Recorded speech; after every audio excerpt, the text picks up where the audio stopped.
Hello, good morning friends. Welcome to my channel Lalu Blogger. আজি মই আপোনালোকৰ ওচৰলৈ এটা সিম্পল ৰেচিপি আনিছো। ৰেচিপিটো হৈছে মছলা পাপৰ।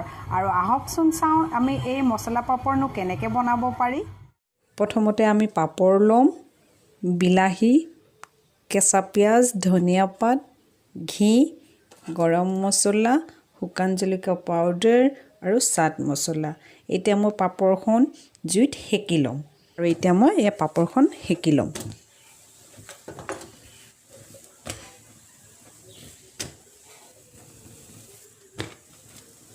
এয়া এতিয়া মোৰ পাপৰ হেকি হৈ গ'ল আৰু এতিয়া মই ইয়াত মছলা এড কৰিম। এয়া প্ৰথমতে মই ইয়াত দিম ঘি অলপ অলপ দিলে হ'ল, বেছি দিব নালাগে, কিন্তু এই ঘিটো মই একচুয়ালি সেন্টৰ কাৰণে দিছো। এতিয়া দিম মই পিয়াজ, বিলাহী, ধনিয়া পাত, গৰম মছলা পাউডাৰ অলপ অলপ দিব, বেছি নিদিব, চাট মছলা, শুকান জলকীয়া পাউডাৰ আৰু অকণমান ইয়া নিমখ। মই হোৱাইট নিমখ দিছো, আপোনালোকে ক'লা নিমখ ব্যৱহাৰ কৰিলেও ব্যৱহাৰ কৰিব পাৰিব। এয়া মোৰ এতিয়া ৰেডি হৈ গ'ল মছলা।